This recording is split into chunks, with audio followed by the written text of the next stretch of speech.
Welcome to the Finding the Magic podcast, where books come alive. I'm Tricia Copeland, a fiction author and host of this show. If you love books, finding great reads, and hearing about the story behind the story directly from the authors, this is the place for you. Whether you like fantasy, science fiction, dystopian, or romance titles, I think you'll find something to love in my playlist.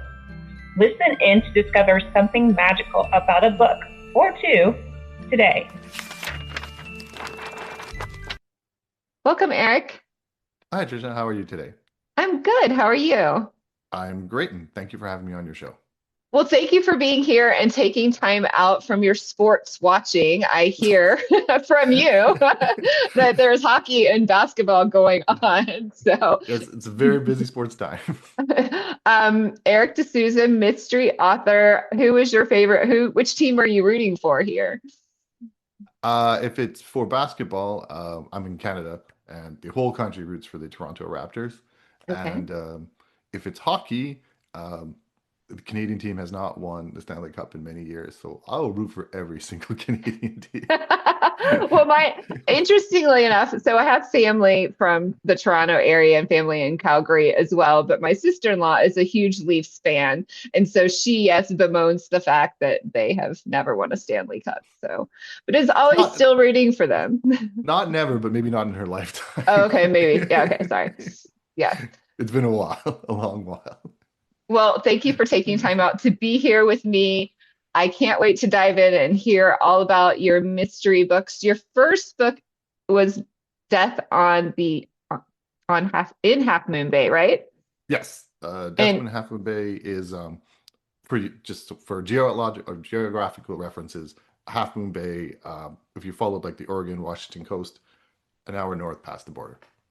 oh, in Canada, because there's a Halfmoon Bay in California as well, Correct. which I Yes. have been to. So that was going to be my question. Is this California? But no, it's Canada. The thing about Half Moon Bay, and I think there's one in Australia too, they're almost interplaceable. Like if you get the feel of those communities, it's the same. It's a Oh, interesting. cozy, beautiful setting to spend your retirement in. Oh. Well, jump in and tell us all about this book. Sure. Suzanne and Charles Rickson, retired couple, moved from Montreal, East Coast to the West Coast to a very serene community. Everything is great. They live in a retirement community. Their children are with them, two adult daughters who started their own careers, and everything's going great. Suzanne has this, unfortunately, sort of long-term feud with the Strata or HOA president, kind of borrowing from real life. My parents did the same exact move. My parents live in this community. My mom had this really big fight with the person who was running the community and how it was supposed to be done. It was the inspiration to the book. Where it veers away from reality is somebody's running against the Strata president, and that person is murdered. They're poisoned. Both women instantly accuse each other of committing the crime, and the feud only just intensifies. I find in a seniors community, it's almost like revisiting high school again. In that it's filled with gossip and reputation, and even though the police are doing their job inside their own community, they are battling, and it's very much about that battle. Suzanne is more or less losing that battle. She is believed by both the police and the community, her friends, to have been the murderer, and she feels that the only way to solve or to prove her innocence is to solve the crime herself, something she's never done. It's kind of like a Miss Marple. I see her as a Miss Marple character who's never solved a crime before. It's like Miss Marple's first crime, but what if she was, um, you know, modernized, put into today's world, and at the same time, what if she had a family? Miss Marple very famously was alone. They wrote about a nephew, and that was about the extent of her connections to family. So now I'm also talking a lot about family. So it's also not only the mystery, but also the relationship she has with her daughters. Interesting. Yeah, because the stakes would be much higher if you have a family and you have to worry about, I'm being accused of this murder and if I don't figure out who it is, maybe I'm taking the fall for this. But I can definitely relate to the retirement community being a high school-ish community because my in-laws just moved in to a new community like a year and a half ago, and they say the same thing. They're like, yeah, if you sit at the wrong table during lunch, you get in trouble. And there's all these cliques, and and it's really hard to break into the cliques. And everybody is definitely like paired off, and somebody likes somebody and somebody doesn't like somebody. And I can relate to that feeling through them. Um, yeah, I mean, how was it writing a mystery sort of about your parents? Um, I didn't initially start writing cozy mysteries. Um, I liked mysteries, but I wrote darker stories. And I think the darker stories is what attracted me originally to the crime genre. And I'm also a stay-at-home dad. And I was talking to a lot of parents, and they're like, "You wrote what?" And I was like, "You know what? Maybe I need to clean up my image a little bit." And my mom, who was the inspiration to the character, also is a huge fan of the golden age of mysteries. And I was kind of thinking, it's amazing how cozies or traditional mysteries are quite often 30-year-old women as the protagonists, and they're written for about that age group, and then just everybody just decides to read it, and that's what the industry is currently enjoying, and it's very successful. Cozy novels are one of the most successful genres there are to write. But I was like, nobody reads more than seniors, so I really want to write a book for them to relate to. If other people enjoy it too, that is great. My kids read it; they said it was fine, but it was written for my mom's demographic, for them to enjoy and to relate to a character when they're reading it, and not reminiscing of what it was like to be 30 and having bad luck with love and starting a small business. This is like having adult children, uh, talking. She considers her relationship with her daughter, who has one of their daughters has two children, and there's often a debate about how she's raising her children, and that's kind of a discussion I have with my own mom, who sometimes questions my parenting skills. And there's that constant battle of like, that's not how I raised you, and that battle hasn't changed. So instead of writing a story in the perspective of the middle-aged mom, it was writing the story of the grandmother, and her point of view and the way she looks at the world, and not shying away from technology. A lot of the senior community is not a really big fan of TikTok and stuff like that. But in the second book, her grandkids want to make a TikTok video and dance with her. And she's like, why would I do something like that? But at the same time, it's like, well, it's a way to connect with her grandchildren. And she has to accept this change. And she does, Yeah, begrudgingly. there are so many issues at that age of like facing your own mortality, facing a lot of changes in your life. You may have to move away uh, from friends that have been a community and a support for you in order to be closer to your children, right? And Hmm. then you have to make new friends in this new location, and then you start all over. You don't know, just like high school, you don't know who to trust. You don't know, like, and then then obviously in your book they're in this turf war of and then you have a murder. So on top of all of that, um, that all sounds very challenging. And how was it? I mean, what point of view are you writing through the woman's point of view? Is it third person point of view? It's third person fixed, which Okay. some people use. So essentially, that means you're not in Suzanne's head all the time. You're not getting her perspective. It's not I went to, it's Suzanne went to. Okay. Um, it's sort of again, it's kind of a callback to the golden age of mysteries, because you're only seeing it through her point of view. So you cannot see a clue that she doesn't see. Um, there's, if there is, I don't know, it's a Alfred Hitchcock reference, but if there's a bomb under the table, you could either show the audience there's a bomb under the table, or you could have it blow up and be a big surprise. Because it's third person fixed, you only know there's a bomb under the table when Which she Suzanne knows there's a knows, bomb under the table. right? So there's no clue, there's no foreshadowing, that she herself isn't observing. So it's some people call it fair play mysteries. Okay. So I'm writing a whodunit where the clues are there. You see everything Suzanne sees. She's not keeping any secrets from you, but Suzanne figures it out. Ideally, you don't as the reader, but you go, oh, I could have gotten it. And if you have that feeling Uh, of like the clues were there, I could have gotten it, I was really, really close, then it was a successful mystery. well, that's what I love about mysteries is that like I watched the Knives Out movie, the first one with my daughter, and I was like, I figured it out. I was thinking the whole time it was going to be the this. I won't tell you what it was because that will spoil it. But I don't know if you've watched that series, Yes, but yes, it, of course, yeah. yeah. So I was like, I knew it, I got it, and that's like the greatest feeling, right? It's like you won the game. So that's interesting because when I think about writing mysteries, I feel like writing mysteries would be the hardest genre to write because you do have to sprinkle enough clues in so that maybe the reader can get it, maybe not likely to get it, but do you find that like especially challenging? Oh, 100%. Um, because there has to be so many layers. Like the second one's the glass onion in that series that you Right. referenced, and that's a reference to the layers of a mystery. Some clues are clues to a secret, but it's not the secret that reveals the killer. It's a secret to somebody else's dark past or somebody else's secret, and you are revealing a lot of secrets. It's just not always the secret to the killer's motives. And then you put in those red herrings. And then again, it's that feeling of you could have gotten it. I watch a lot of Harlequin romance mysteries, and I'm always watching it like, oh, I could have gotten it.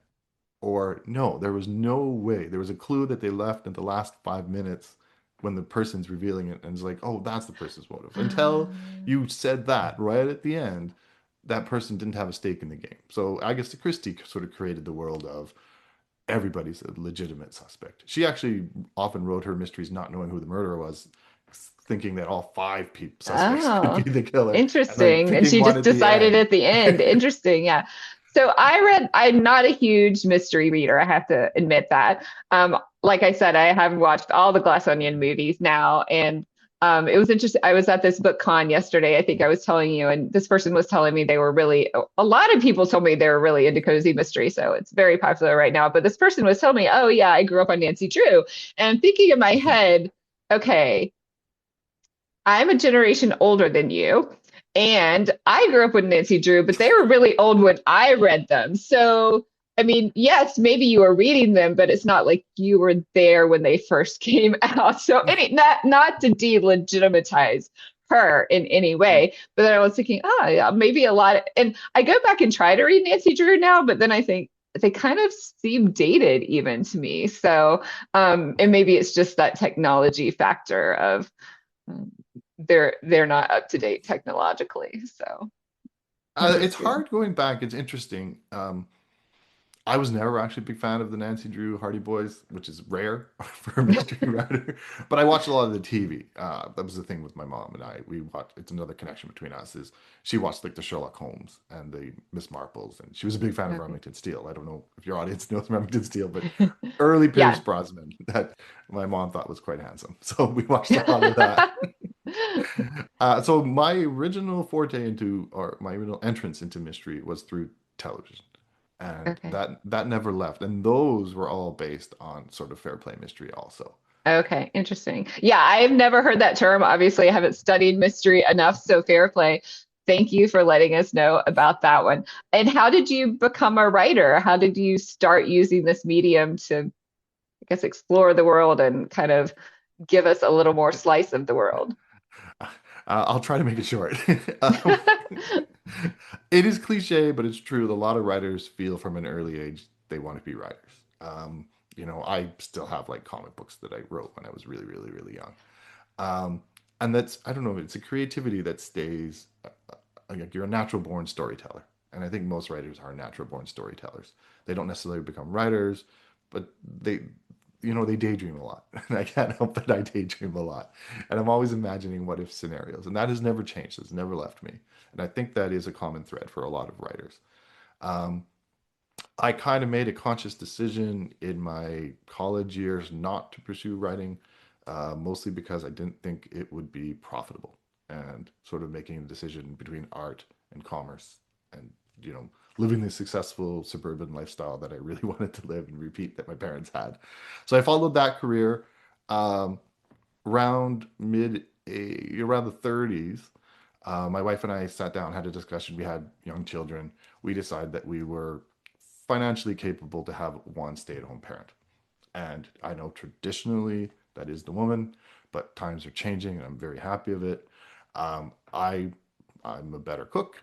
She's making more money than I was, so the decision was that it was going to be me who sacrificed their career. Um, and anybody who's ever done it knows that it is a huge sacrifice, and it's not just changing diapers at the beginning. It becomes PTA meetings, it becomes coaching, it becomes being involved in your children's lives. The beauty of that, though, is there's a little bit more free time, and you don't get bogged down with the deadlines and all the stress that work creates. Um, and I actually quite enjoy it. And while I was, washing dishes, I would start daydreaming again. And that daydreaming led to, well, maybe I could start writing short stories again. And then I asked my wife, is like, do you mind if I like write a novel and take a shot at it? And she was like, go for it. And so I did, and it was completely unsuccessful. It was memoirish, it was edgy. Um, and I didn't want to change it. A lot of people who read it were like, oh, okay, it's brave that you wrote this. It's a reference to Henry Miller, like edgy memoir. And it was about my early years of moving from Montreal to like a gay district in Vancouver. And it's a very different, eye-opening experience. Um, Pretty much did never get an audience. And most people who I talked to about it were like, no, it's a good book, but nobody's going to read this. You're not going to make a living writing this. And I sort of begged my wife. I was like, if I write genre fiction, maybe people will I love start. that bargaining. If I do this. Well, and she's a logical person. So she was kind of like, she put like a deadline on me and said, you need to make X amount of money per year within this time frame. And I was like, well, I'm a business person too. I studied marketing. And I was like, I can do that, but it may not be strictly on selling books. And that's when I started branching out. I started a publishing company, and I started publishing other people's books. I ended up getting a job at Crime Writers of Canada, which is my job to promote Canadian writers at a national level. And I get paid for that. And I do podcasting. I promote other people on social media. I go to a lot of events. Like BoucherCon is a huge writing event, a community that's coming up, and I'm in charge of an entire room for the weekend. So I put on a lot of content like that. I've reached the level where I'm semi-famous, which is nice. I feel like a celebrity sometimes when I go to these conferences because everybody's like, Eric, I listen to your podcast. And it's like, it fills my big head. I can't help it. I didn't realize I had a craving for it, but I was like, this is nice. And it's maybe it's what keeps me going. But I love the fact that when somebody says, I read your book, and it's like, okay, I'm not making a lot of money out of selling my books. I know a lot more successful authors and I interview them all the time, but I get such a happiness, and I'm sure you get it too. If somebody that you don't know comes to you and says, I've read your book, I loved it. That just fills my soul. Yeah. And I think that's what keeps me going more than anything else is I put out my art. For you to consume it, it's going to take you about 10 hours roughly. And if you committed to that 10 hours and at the end of that 10 hours, you enjoyed it enough to like pick me out of a crowd and tell me you liked it, I'm so happy. And it just keeps me going. Right. That'll keep you going for 5 more years. I have this dream, and I don't think it's ever going to happen, of like going on a bus or something like that and seeing somebody reading my book, and it'd be like, "That's me. I can sign that for you." Nobody uses paperback books anymore, so I don't think it's going to happen. But it's a dream. I don't know. People are going back to paperbacks. I talked to a lot of people that are like, no, really, if I'm going to read, I would rather read a paperback because my face is in a computer all day. So it may happen. You may get there. Fingers crossed. Yes.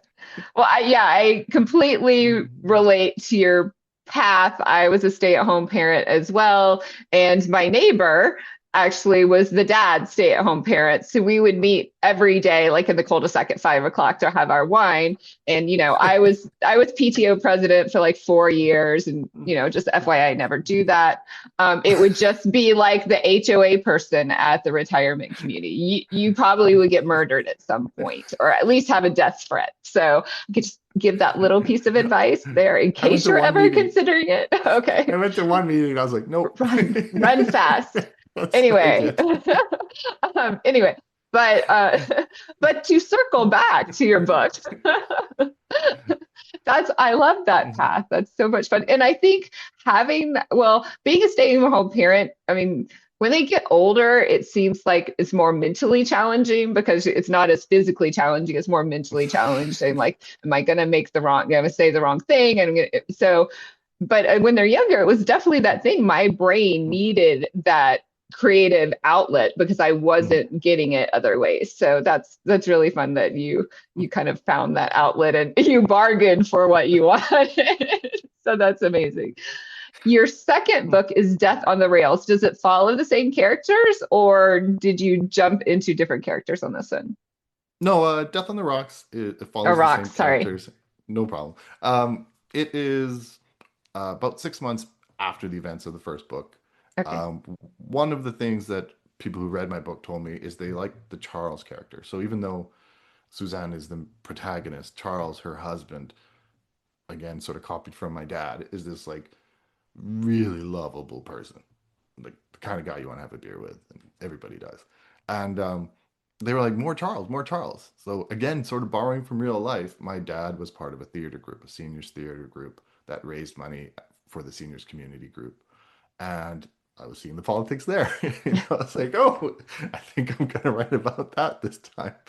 And again, imaginary scenario, but the right before a big production coming out for them, a big fundraiser for the community center, the director is dies, and it's on the rock. So he lives in a beautiful house on the coast, overlooking the ocean, and he's out there one night, and they find his body there, and it's presumed that he slipped on the rocks because it was raining, and he should have came inside, but he didn't, and that's sort of where the mystery begins.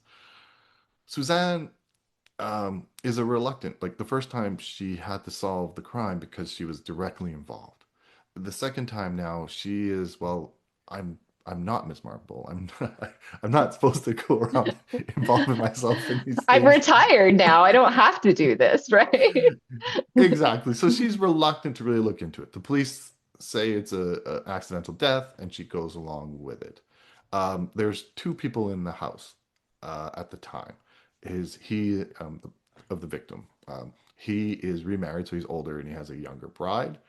They seem, by all means, to be very close, and for the most part, again, sort of playing on the dynamics, everybody in the community likes her, or everybody in the production group likes her. She is very supportive of her older husband, and even though they're suspicious at first, they grow to love her. He has a daughter who, for a long time, he was separated from, and she very recently just moved into the house.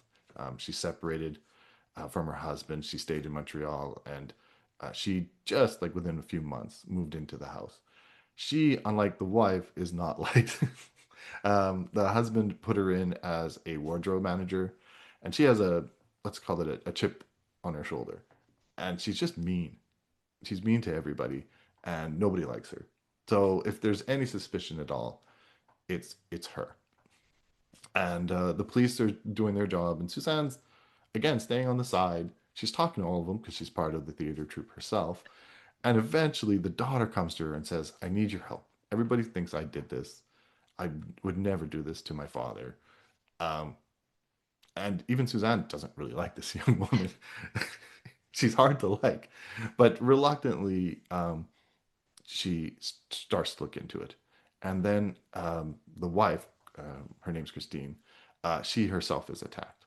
And Oh, now, I mean, now she's attacked. So it's like, oh, there is a criminal in this story. So it's quite possible that somebody did push the director right at the beginning of the story. And Suzanne didn't look into it at the time, and she feels a little guilty that perhaps if she looked into it, she could have solved the crime right from the beginning and maybe even saved the wife. Neat. Well, yeah, I mean, both of those people might have motive, right? I mean, the wife would get the insurance money and the daughter might get some money too, right? So, but And then it's yeah, the wife is sorry, the but tax. So, it's a lot of money. oh, okay. If you live in a house in the community on the water, On the water, then yes, it's a lot of money. So, yeah, okay. Well, that's setting up a really good mystery for us. So fun. Are there going to be more books in this series? Do you have some planned out? I am very, very close to finishing the third book. I'm in a very busy time for social media work and stuff like that, so it's kind of on the shelf. I'm very much hoping to finish it in the summer. I'm so close. It's finished in my head, and now it's just a question of finishing it in the books. And it's meant to be a 3-book arc. So I've always envisioned these 3 books working together. Um, I know a lot of mystery writers would say you can pick it up at any time and it's fine. I would say the opposite. Treat this almost like a science fiction. Start from the beginning. There's an arc that Suzanne's going through. There's an arc that her daughters are going through. And I would really advise to start from the beginning. Even though there is a mystery encapsulated in each one and they're separated, the arc really should be followed from the beginning. Right, right. Because yeah, if you do have those other plots that maybe is what your series is really about, like you said, the family and the relationships and the experience of this time of the characters' lives, then following that arc would fit. Although if you would want to do a spin-off, I think you should do the PTO president gets killed. So just put it out there. Susanna's daughter could not, maybe you don't want her to get killed, but maybe she's in the PTO and she's the vice president. She has to step up or something like that could happen. So, Hey, you are dealing with the politics of the PTO again. So actually, she's very much involved in the third book. oh, interesting. Fun. Well, good, She won't good. go away. She just won't go away. This is wonderful learning about your books. Tell everyone where we can find you. The easiest spot is my website, erikdesouza.com. I'm lucky that I have a fairly original spelling of my name, so it's Erikdesouza. There's not too many Erics with a K. It's Norwegian, and I have a Portuguese last name. So I'm lucky that if you Google me or anything like that, I'm easy to find. Through erikdesouza.com, you can find my books. You can find a few short stories. You can find connections to Facebook. You can also find my podcast that I do for Crime Writers of Canada. A lot of great Canadian authors have been there. I've interviewed a few Americans. I just recently talked to Mike Graney, the writer of The Gray Man. Oh, So fun. completely different than what I write, but Yeah. but a very fascinating person to talk to, and it's fun talking to authors. Yeah. I love talking to others. So I'm a little bit biased though. So yeah. Well, thank you so much for being here. And I hope you'll come back when you release your next book. If you have me, I will be here. Thank Of you. course. Bye. Bye. I hope you enjoyed this episode of the Finding the Magic podcast. I'm your host, author and podcaster Tricia Copeland, and I love getting behind the scenes. If you like the podcast, make sure to subscribe and stop in each week to discover new authors and books. Thanks for listening, and until next time, keep finding the magic.